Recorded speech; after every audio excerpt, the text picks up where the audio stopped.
মতির জন্য পাত্র দেখিতে গিয়া খালের ধারে বটগাছের তলে হারু ঘোষ অপঘাতে প্রাণ দিয়াছিল। গ্রামে কি মতির পাত্র মিলিত না? হারুর ছিল উচ্চ আশা। ছেলেবেলা হারু স্কুলে পড়িয়াছিল, বড় হইয়া হারু বড়লোক হইয়াছিল।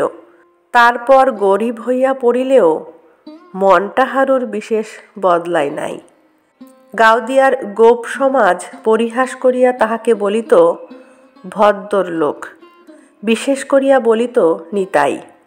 নিতাইয়ের অবস্থা ভালো, চালচলনও তাহার অনেকটা ভদ্রলোকের মতো, তবু হারু তো তাহাকে খাতির করিত না।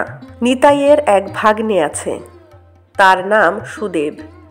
সুদেবের ঘর বাড়ি জমি জমা আছে, পেটে ইংরেজি বাংলা বিদ্যাও কিছু আছে। বয়সটা কেবল একটু বেশি, প্রায় ৩৬। সুদেবের সঙ্গে মতির বিবাহ দিবার কত চেষ্টাই যে নিতাই করিয়াছিল বলিবার নয়। হারু রাজি হয় নাই। বাজিতপুরে ম্যাট্রিকুলেশন পাশ পাত্রটি দেখিতে গিয়া তাই না অকালে হারু স্বর্গে গেল। হারু নাই। হারুর ছেলে পরাণ বাপের মতো চালাকও নয়, গোয়ারও নয়। গাওদিয়ার গোপ সমাজ মতির বিবাহের জন্য আবার একটু ব্যস্ত হইয়া পড়িয়াছে। পরাণকে তাহারা অনেক কথা বুঝায়, বলে গায়ের মেয়ে গায়ে থাকাই তো ঠিক, জানাশোনা ঘরে দিলে মেয়ে সুখে থাকিবে। দুধ বেচা গোপের ঘরেও তো বোনকে দিবার কথা তাহারা বলিতেছে না। সুদেবের ঘর তো বনেদি ঘরের মতো। কেন দমনা হচ্ছিস বল তো পরাণ? বাজিতপুরের ছেলেটা তো ফসকে গেছে। সুদেবের সঙ্গে মতির বিবাহ। রসালো ফলের মতো অমন কোমল রং যে মতির, প্রতিমার মতো অমন নিখুঁত মুখ। প্রস্তাবটা পরাণের পছন্দ হয় না, কিন্তু অত লোকের কাছে স্পষ্ট না বলিবার মতো মনের জোরও তাহার নাই। নিমরাজি হইয়া সে বলিয়াছে বাড়িতে, আর শশীর মত থাকিলে সে আপত্তি করিবে না। শশীর মতামতের প্রশ্নটা তাহারা পছন্দ করে নাই। নিতাই হাসিয়া বলিয়াছে, ছোটবাবু লোক ভালো, কিন্তু নিজের সমাজে হিতৈষী গণ্যমান্য লোক থাকতে ছোটবাবুকে মুরব্বি ঠাওরালে পরাণ, ঘরের কথায় পরকে ডাকলে। আর একজন বলিয়াছে, ছোটবাবু হরদম আসেন যান, না বটে? এই কথাটা পছন্দ করে নাই পরাণ। দুপক্ষের অপছন্দ শেষ পর্যন্ত কিসে গিয়া ঠেকিত বলা যায় না, কিন্তু হারুর আকস্মিক মৃত্যুর পর পরাণ বড় দমিয়া গিয়াছিল। কলহ না করিয়া বাড়িতে অসুখের ছুতা দিয়া সে উঠিয়া আসিয়াছে। মতির জ্বর কিন্তু কমিয়া গিয়াছে। বর্ষার গোড়ার দিকে তাহাকে ম্যালেরিয়ায় ধরিয়াছিল, কয়েকদিন ভালো থাকিয়াছে, আবার কাঁপিতে কাঁপিতে পড়িয়াছে জ্বরে। শশীর দামি কুইনাইন জ্বরটা একেবারে ঠেকাইতে পারে নাই। এবার গা ফুরিয়া কয়েকবার তাহাকে ওষুধ দিয়া শশী আশ্বাস দিয়াছে আর জ্বর হইবে না। জ্বরে ভুগিয়া মতির বিশেষ ক্ষতি হইয়াছে মনে হয় না। ম্যালেরিয়া ধরিবার আগে হঠাৎ সে মোটা হইতে আরম্ভ করিয়াছিল, মাঝে মাঝে জ্বরে পড়িয়া এটা বন্ধ হইয়া গিয়াছে।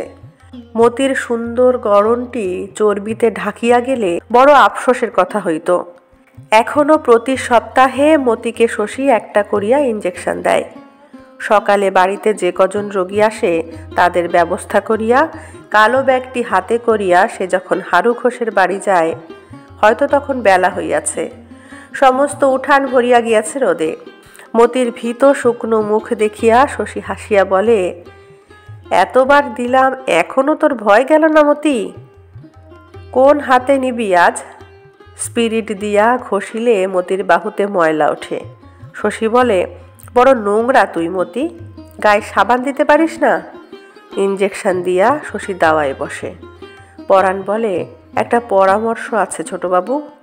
বিষয়টা মতির বিবাহ সংক্রান্ত শুনিয়া জাকিয়া বসিয়া একটা বিড়ি ধরায়। ছেলের ইশারায় মোক্ষদা সরিয়া আসে কাছে। বুচিও আসিয়া ছেলে কোলে কাছে দাঁড়ায়। কুসুমকে দেখিতে না পাইয়া শশী মনে মনে আশ্চর্য হয়।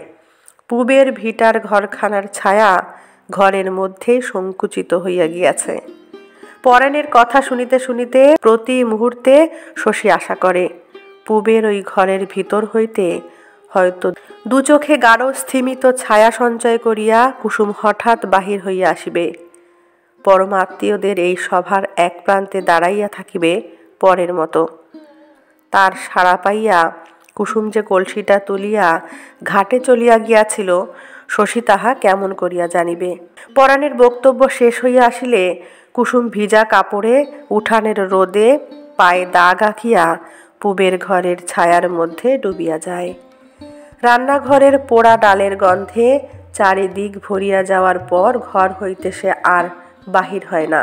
মোক্ষদার রূঢ় বাক্যস্রোতে তারপর কিছুক্ষণের জন্য মতির বিবাহের সমস্যা ভাসিয়া যায়। রান্নাঘরের খোলা দরজা দিয়া অপরাধী ডালের হাঁড়িটা উঠানে আসিয়া আছড়াইয়া পড়িতে আজ যে আবারও প্রসঙ্গ উঠিবে সে সম্ভাবনা থাকে না। শশী ভাবে সকলের কাছে কত বকাবকি বউটা না জানি শুনিবে। মোক্ষদা, বুচি, মতি সকলেই হৈ হৈ করে। ও ঘর হইতে মুমূর্ষ পিসি চাচায়, কি হলো রে বুচি, কি হলো রে মতি? চুপ করিয়া থাকে শশী। সকলকে চুপ করাইতে গিয়া পরাণ হল্লা আরো বাড়ায়। কিন্তু কি নির্বিকার কুসুম! রাগের মাথায় ডালের হাঁড়িটা যে উঠানে ছুড়িয়া দিয়াছে সে হাসি মুখে বাহিরে আসে, দাঁড়ায় শশীর সামনে, বলে, জ্বর এলো নাকি? দেখুন দিকি ছোটবাবু। শশী নাড়ি ধরিয়া বলে, জ্বর আসেনি বউ, মাথা ধরেছে যে। কতক্ষণ ধরে জলে ডুবিয়েছ তুমি জানো? মাথার দোষ কি? কুসুম মাথা নাড়িয়া বলে, উহু, আমার ঠিক জ্বর আসছে, আমি গিয়ে শুলাম। জালো মতি, আজ তুই রাতবি যা। কুসুম ঘরে গিয়া শুইয়া পড়ে। কিন্তু শুইয়া কেন থাকিতে পারিবে এই চঞ্চলা নারী? খানিক পরে উঠিয়া আসিয়া না বলিতেই পরাণকে এক ছিলিম তামাক দিয়া সে অদূরে বসিয়া পড়ে। সুদেবের সঙ্গে মতির বিবাহে শশীর মত নাই শুনিয়া বলে, কেন গো ছোটবাবু, সুদেব পাত্তর কি এমন মন্দ?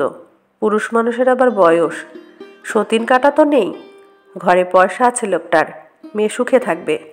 শশী বলে, হারু কাকার অমত ছিল, সেটা তো ভাবতে হবে বউ। কুসুম বলে, তিনি স্বর্গে গেছেন। আর কিছু কুসুম বলে না। শশী তাহাকে বুঝাইবার চেষ্টা করে, সুদেব লোক ভালো নয়, মতির সঙ্গে সুদেবকে মানায় না। কুসুম বোঝে কিনা কে জানে। মোক্ষদার খর দৃষ্টিপাতে মাথায় ঘোমটা আর একটু টানিয়া দিয়া নিশ্চল প্রতিমার মতো বসিয়া থাকে। শশী বাড়ি যাওয়ার জন্য উঠিলে সে আবার মুখ খোলে, বলে, পিসিকে একবার দেখে যান ছোটবাবু, বুড়ি কাঁদতে নেগেছে। শশী একটু লজ্জা পায়। মরণাপন্ন পিসিকে দেখিয়া যাওয়ার কথা প্রায় তাহার মনে থাকে না। পিসির মরণ এত দূর সুনিশ্চিত যে তার সম্বন্ধে করিবার এখন আর কিছুই নাই। তাই কি শশী ভুলিয়া যায় আজও পিসি বাঁচিয়া আছে? বড় বাঁচিবার স্বাদ পিসির। পিসি মরিলে যে কাঠ দিয়া তাহাকে পোড়ানো হইবে, তাহার ঘরের অর্ধেকটা জুড়িয়া সেগুলি সাজাইয়া রাখা হইয়াছে। মাথার দিকে ঘরের কোণে দাঁড় করানো পাট কাঠির বোঝা হইতে পিসি এখনো পাটের গন্ধ পায়। এক আটি পাট ধরাইয়া পিসির মুখাগ্নি করিবে পরাণ। মাথার চুল পিসির অর্ধেক ঝরিয়া গিয়াছে। দেহের লাল চামড়ার তলে মাংস আছে কিনা বোঝা যায় না। পিসি তবু বাঁচিবেই। চুপি চুপি সে শশীকে বলে, ও বাবা শশী, বই দেখে ওষুধ দিও বাবা, দামি ওষুধ দিও। দামের জন্য ভেবো না বাবা, সেরে উঠি, ওষুধের দাম তোমার আমি মিটিয়ে দেব। বলে, আমার যা কিছু আছে সব তোমাকে দিয়ে যাব, তুমি ভালো করে আমার চিকিৎসা করো। তবু শশী প্রায়ই ভুলিয়া যায় পিসি বাঁচিয়া আছে। ইঞ্জেকশন দিবার সময় প্রত্যেকবার শশী মতিকে বলিয়াছে, আর তোর জ্বর হবে না মতি। শশীর আশ্বাস সত্য হইলে এ বছরের মতো মতিকে ম্যালেরিয়া ছাড়িয়াছে। ওদিকে যামিনী কবিরাজের বউ, শশী যাহাকে সেন দিদি বলিয়া ডাকে, পড়িয়াছে জ্বরে। যামিনী বিখ্যাত কবিরাজ, বহু দূরবর্তী গ্রামে তাহাকে চিকিৎসার জন্য ডাকা হয়। সিদ্ধির পাতা মিশাল দিয়া যামিনী যে চব্বনপ্রাশ প্রস্তুত করে, তাহা নিয়মিত সেবন করিলে বৃদ্ধের দেহে যুবার ন্যায় শক্তি সঞ্চার হয়। মরিয়া গেলেও যামিনীর মকরধ্বজ রোগীর দেহে জীবন আনিয়া দিতে পারে। তারপর এই জীবনকে ধরিয়া রাখিবার জন্য যামিনীরই আদি ও অকৃত্রিম আবিষ্কার মহাকপিলাদি বটিকা সেবন করা বিধেয়। এই বটিকা প্রস্তুত করিতে 3 রাত্রি সময় লাগে। ইহা কখনো প্রস্তুত হইয়া থাকে না, কারণ তৈরি করিয়া রাখিলে এই মহা তেজস্কর ওষুধের গুণ সূর্যরশ্মি আকর্ষণ করিয়া লয়। সুতরাং যামিনীর মকরধ্বজের তেজে মৃতদেহে জীবন সঞ্চার হইলেও মহাকপিলাদি বটিকার অভাবে প্রাণটুকু যে সবসময় টিকিয়া থাকে এমন নয়। কিন্তু সে অপরাধ কি যামিনীর? রোগীর কপাল। মহাকপিলাদি বটিকা তৈরি করিতে করিতে মৃত রোগী পুনরায় মরিয়া যাইবে বলিয়া যামিনী তাহার বিখ্যাত ও বিশিষ্ট মকরধ্বজ ব্যবহার করে না। বলে, লাভ কি হবে বাপু, মহাকপিলাদি বটিকা তো প্রস্তুত নেই, রোগীকে না হয় বাঁচালাম, তারপর 3 দিন টেকাবো কি দিয়ে? মৃতকে যামিনীর 1 লহমার জীবন দান কেহ কখনো দেখে নাই, তবু লোকে বিশ্বাস করে। 1 2 নয়, অনেকে। যামিনী কবিরাজের বউ কিন্তু কখনো স্বামীর ওষুধ খায় না। অসুখ হইলে এতকাল সে বিনা চিকিৎসাতেই ভালো হইয়াছে। এবার জ্বরে পড়িয়া শশীকে ডাকিয়া পাঠাইল। গোপাল তখন বাড়িতে ছিল। শশীর হইয়া সে বলিয়া দিল, বলগে যাচ্ছে। তারপর শশীকে যাইতে নিষেধ করিয়া দিল। শশী বলিল, কেন যাব না কেন? গোপাল বলিল, কবে তোমার সুবুদ্ধি পাকবে ভেবে পাই না শশী। শশীও তাহা ভাবিয়া পায় না, সে চুপ করিয়া রহিল। তখন গোপাল বলিল, যামিনী খুড়ো অত বড় কবরেজ, সে থাকতে ডেকে পাঠানোর মানেটা বোঝো? শশী বলিল, আগে না, যুবতী স্ত্রীলোক, নানা রকম কুৎসাও শুনতে পাই। গোপালের মুখে এই কথা। লজ্জায় শশী সচকিত হইয়া গেল। মৃদুস্বরে সে বলিল, এসব আপনার বানানো কথা বাবা। গোপাল রাগ করিল না, বলিল, তোমার যে কি হয়েছে আজকাল বুঝতে পারি না শশী। তোমার ভালোর জন্যে একটা কথা কইলে তুমি আজকাল তর্ক জুড়ে দাও। সংসারে মানুষকে ভেবে চিনতে কত সাবধানে চলতে হয় সে জ্ঞান তোমার এখনো জন্মেনি।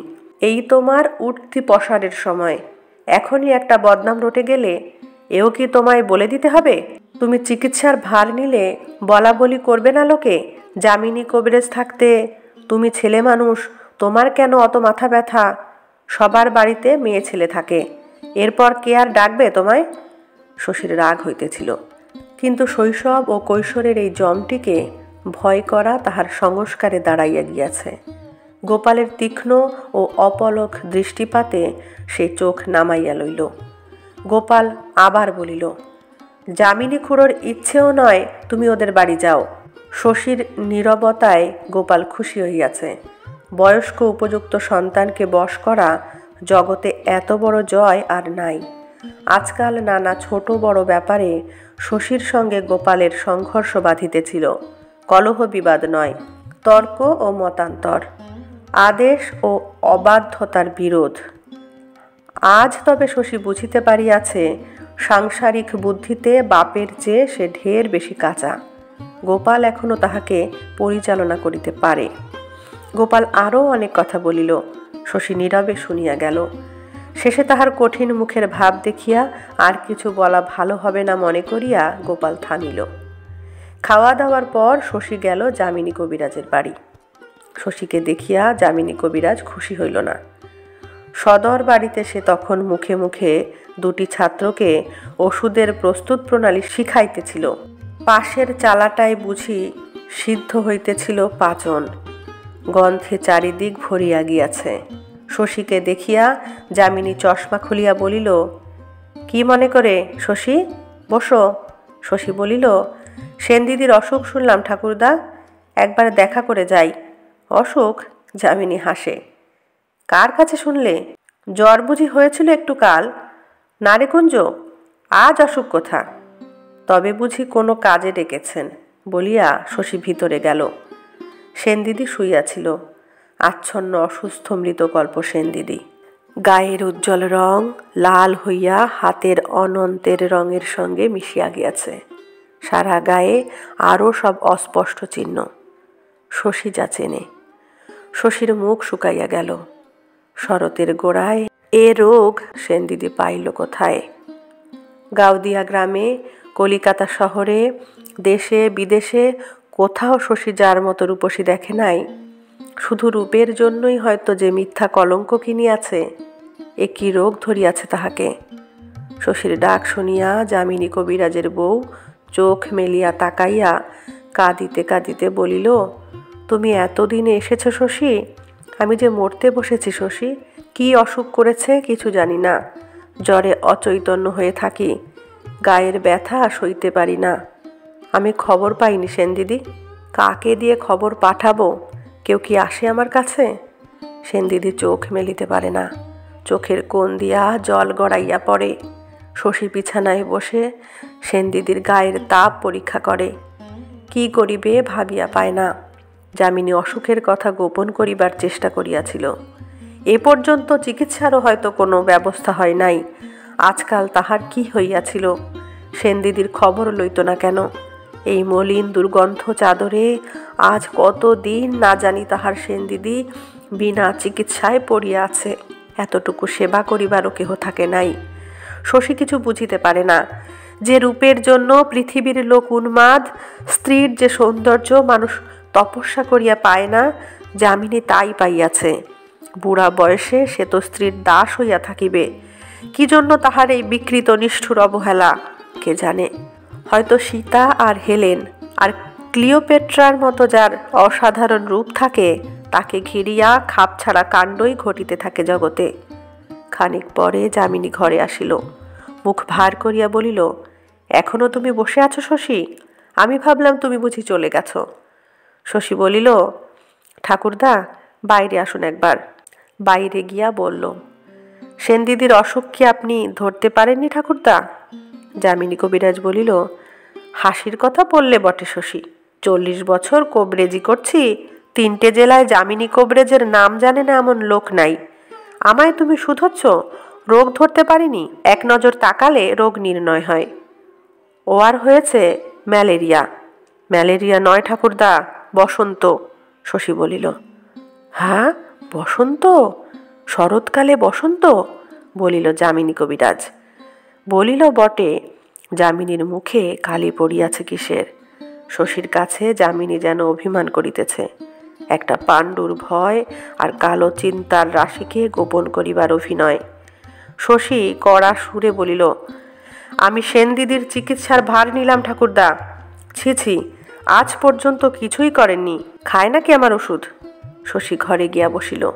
কি ভাবিয়া যামিনীও ঘরের মধ্যে গিয়া দাঁড়াইয়া রহিল। শশী দারুণ বিপন্ন বোধ করিতেছিল আর বিষণ্ণতা।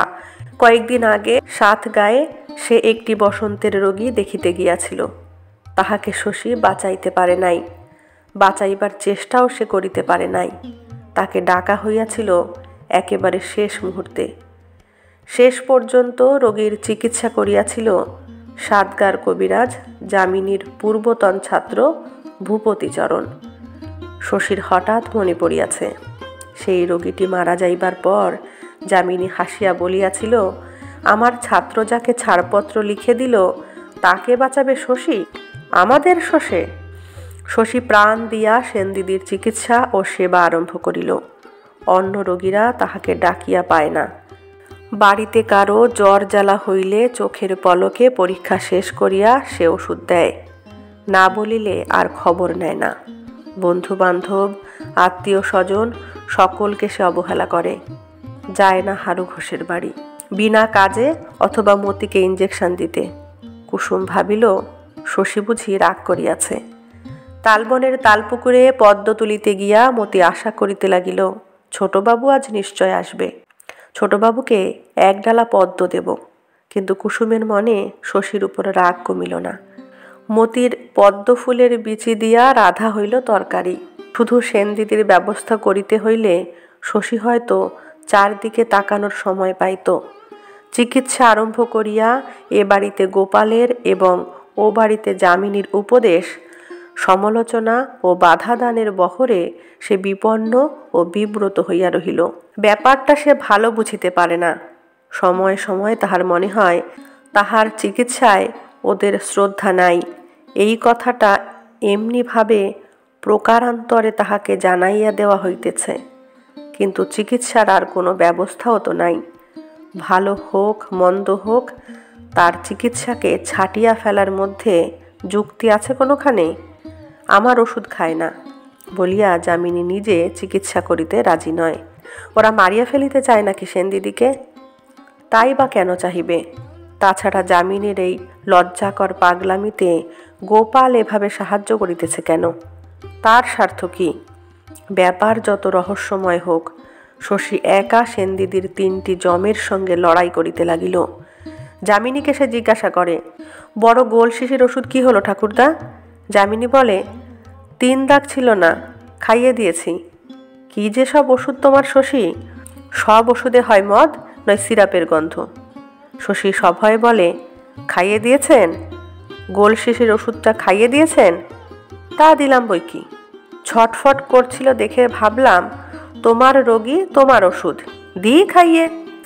শশী রাগ করিয়া বলে, রোগী আমার নয় ঠাকুরদা, আমি চললাম, আপনার যা খুশি করুন। সে একরকমই চলিয়াই আসে। বাড়ির বাহিরে গিয়া গতি শ্লথ করিয়া দাঁড়ায়। মনে পড়ে সেনদিদির ভীরু কাতর চাহনি, একান্ত নির্ভরতা। শশী আবার ফিরিয়া যায়, বলে, ওটা যে গুটি বসাবার ওষুধ। 7 দিন আগেও ওষুধটা দিয়াছিলাম, আপনি জানতেন না? যামিনীর মুখ কয়েকদিনে সম্ভবত দুশ্চিন্তাতেই শুকাইয়া পাংশু হইয়া গিয়াছে। সে চোখ মিটমিট করিয়া বলে, আমি কবরেজ মানুষ, তোমাদের ওষুধের আমি কি জানবো ভাই? আমি তো কিছুই জানি না। জানেন না তো আমায় না বলে ওষুধ খাওয়ালেন কেন? আপনিই মারবেন ঠাকুরদা সেনদিদিকে। গুটি পাকছে, এখন আপনি খাইয়ে দিলেন গুটি বসানোর ওষুধ। যামিনী কথা কয় না। শশী একটু নরম হইয়া বলে, বড় অন্যায় করেছেন ঠাকুরদা, আর যেন এমন করবেন না কখনো। যামিনী বলে, আমার একটা ওষুধ খাইয়ে দেবে শশী? তাড়াতাড়ি যাতে গুটি পাকে। শশী তৎক্ষণাৎ সন্দিগ্ধ হইয়া বলে, খাইয়েছেন নাকি আপনার ওষুধ? না, আমার ওষুধ খায় না। তার মানে চেষ্টা করেছিলেন খাওয়াবার। উদ্ভ্রান্ত যামিনী এবার খেপিয়া যায়। যদি করে থাকি? হাহে শশী, যদি করেই থাকি, তোমার ওসব মদ আর সিরাপে আমি বিশ্বাস করি না বাপু। চিকিৎসা হচ্ছে, এই যদি তোমার বসন্তের চিকিৎসা হয়, পুঁথিপত্র খালে ভাসিয়ে ঘরের ছেলে ঘরে গিয়ে বসগে যাও। বলিতে বলিতেই যামিনী সাহস হারায়, তবু মরিয়ার মতো বলে, তুমি আর এসো না। মাথা শশীও ঠিক রাখিতে পারে না। গোড়া থেকে আপনি যা সব কাণ্ড করেছেন ঠাকুরদা, পুলিশ ডাকলে আপনার 10 বছর জেল হয়। যামিনী বিবর্ণ মুখে বলে, কি করিলাম আমি? চিকিৎসা হচ্ছে তোমার, আমি তো একটা বড়িও খাওয়াইনি আমার। শশী আর কথা কাটাকাটি করে না। এ পাগলের সঙ্গে ঝগড়া করিয়া লাভ কি? এই কি কলহের সময় ঠাকুরদা? কলহ কে করছে বাপু? জ্ঞান হইলে যামিনী কবিরাজের বউ বলে, ঘরে কে শশী? কার সঙ্গে কথা কইছ? চোখে সে দেখিতে পায় না, চোখ দুটি বন্ধ হইয়া গিয়াছে। যামিনী ঘরে আসিয়াছে শুনিলে উতলা হইয়া ওঠে। ওকে যেতে বল শশী, যেতে বল ওকে। আমাকে ও বিষ খাইয়ে মারবে। যাও না তুমি এ ঘর থেকে, চলে যাও না। যামিনী চলিয়া গেলে বলে, বাঁচব তো শশী? বাঁচবে বই কি। সেনদিদি খুশি হয়। খানিকক্ষণ চুপ করিয়া পড়িয়া থাকে। শশী কি জানে না, কি অসহ্য তাহার যাতনা। সেনদিদির সহ্য শক্তি দেখিয়া বিস্ময় মানে শশী। নালিশ নাই, কাতরানি নাই, মাঝে মাঝে শুধু জিজ্ঞাসা করে বাঁচিবে কি না। সেনদিদি বলে, এত ঘাটাঘাটি করছো, তোমার তো ভয় নেই বাবা? কিসের ভয়? 6 মাস আগে টিকে নিয়েছি। তখন সেনদিদি বলে, ধরতে গেলে তুমি তো আমার ছেলেই, পেটের ছেলের চেয়ে তোমাকে বেশি ভালোবাসি শশী। কথাটা শশীকে বিচলিত করিয়া দেয়। সেনদিদি যে তাকে ভালোবাসে সে তা জানে 12 বছর বয়স হইতে। কথাটা বলিবার ভঙ্গি তাহাকে অভিভূত করিয়া রাখে। কেমন একটা বালকত্বের অনুভূতি হয় এক অসুস্থা গ্রাম্য নারীর আবেগপূর্ণ কথায়। পেটের ছেলের চেয়ে ভালোবাসে, এ কথার অর্থ কি? সেনদিদির তো ছেলে মেয়ে হয় নাই কখনো। একদিন সেনদিদির শিয়রে সারা রাত জাগিয়া ভোরবেলা বাড়ি ফেরার সময় বাড়ির সামনে শিউলি গাছটার তলায় মতিকে শশী ফুল কুড়াইতে দেখিল। শশী যায় না বলিয়া মতি বুঝি ব্যাপার বুঝিতে আসিয়াছে। শিউলি গাছটা ঝাঁকিয়া ফুল ঝরাইয়া দিয়া শশী জিজ্ঞাসা করিল, তুই কবে টিকে নিয়েছিলি রে মতি? টিকে নিইনি তো। নিসনি? কেন? টিকে নিতে কি হয়েছিল? দাঁড়া, আজ তোদের বাড়ি শুদ্ধ সকলকে টিকে দিয়ে আসবো। পাড়ায় বসন্ত হয়েছে, খবর রাখিস? মতি অবিশ্বাসের হাসি হাসিয়া বলিল, টিকে নিলে কি হবে? মাসে তোলার কৃপা হবার হলে হবেই গো ছোটবাবু, হবেই। তোর মাথা হবে। শিশিরে এক পশলা বৃষ্টির মতো চারিদিক ভিজিয়ে আছে। মতির বিবর্ণ পাড় শাড়ি আধ ভেজা কাপড়ের মতো কোমল দেখাইতেছিল। শশীর মনে হয় শাড়ির নমনীয় স্পর্শে মতি ভারী আরাম পাইতেছে। সকালবেলা রাত জাগা চোখে মতিকে যেন তার বয়সের চেয়ে অনেক বড় মনে হইতে লাগিল। ওকে দেখিতে দেখিতে সকালবেলা বিড়ি টানার আলস্য আরও মিষ্টি লাগিল শশীর। মতি বলিতেছিল, বউ বলে আপনি সাহেব মানুষ, ঠাকুর দেবতা মানেন না। সত্যি ছোটবাবু? না, সত্যি নয়, ঠাকুর দেবতা খুব মানি। শুনিয়া মতি যেন স্বস্তি পাইল। বউ আপনার নামে যা তা বলে। কি বলে? মতি মুচকাইয়া হাসিল। কত কি বলে। শশী হাসিয়া বলিল, তুইও তো বলিস মতি। পরাণের বউ হয়তো তোর কাছ থেকেই বলতে শিখেছে। মতির মুখ শুকাইয়া গেল। আমি আপনার নামে বলি? আমি যদি আপনার নামে কিছু বলে থাকি আমার যেন ওলা উঠা হয়। হয় হয় হয়, 3 সত্যি করলাম। ভগবান শুনো। শশী অবাক হইয়া বলিল, তুই তো আচ্ছা রে মতি, সকালবেলা ফুল তুলতে তুলতে ওলা উঠার নাম করছিস। মতি এবার রাগ করিয়া বলিল, আমার যেন হয়। রোদ উঠিলে মতি বাড়ি গেল। শশী ভাবিল, এমন গেও স্বভাব, দেখতে তো গেও নয়। আর মতি ভাবিল, শেষের দিকে ছোটবাবু আমাকে কি করে দেখছিল? আমাকে দেখতে দেখতে কি ভাবছিল ছোটবাবু? হারু ঘোষের বাড়ির সামনে বেগুন গাছগুলি এখন খুব সতেজ। কয়েকটি গাছে কচি কচি বেগুনও ধরিয়াছে। বড় ঘরের পাশ দিয়া পিছনের মাঠে তাকাইলে অনেক দূর কুয়াশা দেখা যায়। দূরত্বই যেন ধোয়াটে হইয়া আছে, কুয়াশা মিছে। মতি তৃপ্তি বোধ করে। সকালবেলার সোনালি রোদে তাহার চোখের সীমানার গ্রামখানি দেখিতে অপূর্ব হইয়া উঠিয়াছে বলিয়া নয়। প্রকৃতিকে, তাদের এই গ্রামের প্রকৃতিকে মতি এত বেশি করিয়া চেনে যে আকাশের রামধনু ছাড়া তাহার চোখ, তাহার মন কোথাও রং খুঁজিয়া পায় না। নাকের সামনে কচি কিশলয়ের মৃদু হিন্দোল কোন কাঁচা মনকে দোল দেয় কে জানে, মতির মনকে দেয় না। সর্বাঙ্গের শুভ্রতায় তাল গাছের রহস্যময় ছায়া মাখিয়া মাখিয়া তালপুকুরের গভীর কালো জলে হাঁস সাঁতার দেয়। তাদের গায়ে ঠেকিয়া লাল ও সাদা শাপলাগুলি জলে ডুবিয়া ভাসিয়া ওঠে। চারিদিকের তীর ভরিয়া কলমি শাকের ফুলগুলি বাতাসে যেন কেমন করিতে থাকে। আকাশে ভাসে উজ্জ্বল সাদা মেঘ আর বন্য কপোতের ঝাঁক। শালিক পাখি উড়িবার সময় হঠাৎ শীষ দেয়। অল্প দূরে কাতৌরা পাখির পাঠশালা বসে। বাতাসে থাকে কত ফুল, কত মাটি, কত ডোবার মেশানো গন্ধ। মতি কিছু দেখে না, কিছু শোনে না, কিছু শোকে না। তালপুকুরের নির্জনতাকে সে শুধু ভোগ করে গায়ে জড়ানো আঁচলটি কোমরে বাঁধিয়া। গা উদলা করিয়া দেওয়াতেও কেহ যে তাহাকে দেখিতে পাইতেছে না, ইহাতে মতির ভারী মজা লাগে। সংসারের কাজ না করিলে কুসুম তাহাকে বকে। তালপুকুরের ধারে কাজ ফাঁকি দেওয়া আলস্যটুকু মতি ভোগ করে ভবিষ্যতের চিন্তা করিতে করিতে। সুদেবকে মনে মনে মরিবার আশীর্বাদ করিয়া আরম্ভ না করিলে ভবিষ্যতের ভাবনাটা তাহার যেন ভালো খোলে না। মতির ভারী ইচ্ছা বড় লোকের বাড়িতে শশীর মতো বরের সঙ্গে তার বিবাহ হয়। কাজ নাই, বকুনি নাই, কলহ নাই, নোংরামি নাই। বাড়ির সকলে সর্বদা পরিষ্কার পরিচ্ছন্ন থাকে, মিষ্টি মিষ্টি কথা বলে, হাসে, তাস পাশা খেলে, কলের গান বাজায় আর আর বাড়ির বউকে খালি আদর করে। চিবুক ধরিয়া তাহার লজ্জিত মুখখানি তুলিয়া বলে, লক্ষ্মী বউ, সোনা বউ, এমন না হলে বউ। বলে, বাড়ি আলো হলো, স্বপ্নমতির অফুরন্ত। মস্ত একটি ঘরের এক কোণে সে বসিয়া আছে। সর্বাঙ্গে তাহার ঝলমলে গহনা, পরনে ঝকঝকে শাড়ি, ঘোমটার মধ্যে চন্দন চর্চিত মতির মুখখানি কি রাঙা লজ্জায়। আনন্দে সে ছোট ছোট নিঃশ্বাস ফেলিতেছে আর শুনিতেছে ঘরের বাহিরে বড় লোকের বাড়ির প্রকাণ্ড সংসারের কলরব। শশীর বোনের মতো পাড়ার কে যেন একটি মেয়ে মতির সঙ্গে ভাব করিয়া গেল। যামিনী কবিরাজের বউয়ের মতো সুন্দরী একটি মহিলা, মতির বোধহয় সে ননদী হইবে। পানের বাটা সামনে দিয়া বলিল, পান সাজো বউ, ও সোনা বউ, পান সাজো। তারপর কে বলিল, বৌমাকে খেতে দে তোরা কেউ একজন। যেই বলুক, তালপুকুরের ধারে প্রকৃতির মহোৎসব হইতে বাড়ি ফেরার সময় মতির আবার তীব্রভাবে ইচ্ছা করে সুদেব বেটা মরিয়া যাক।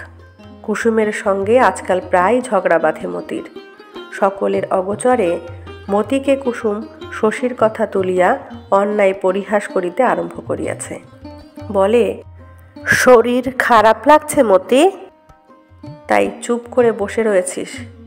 আহা ষাট, ছোটবাবুকে ডাকবো, পরীক্ষা করে ওষুধ দেবে? মতি বলে, কেন লাগতে এলি বউ, তোর আমি কি করেছি?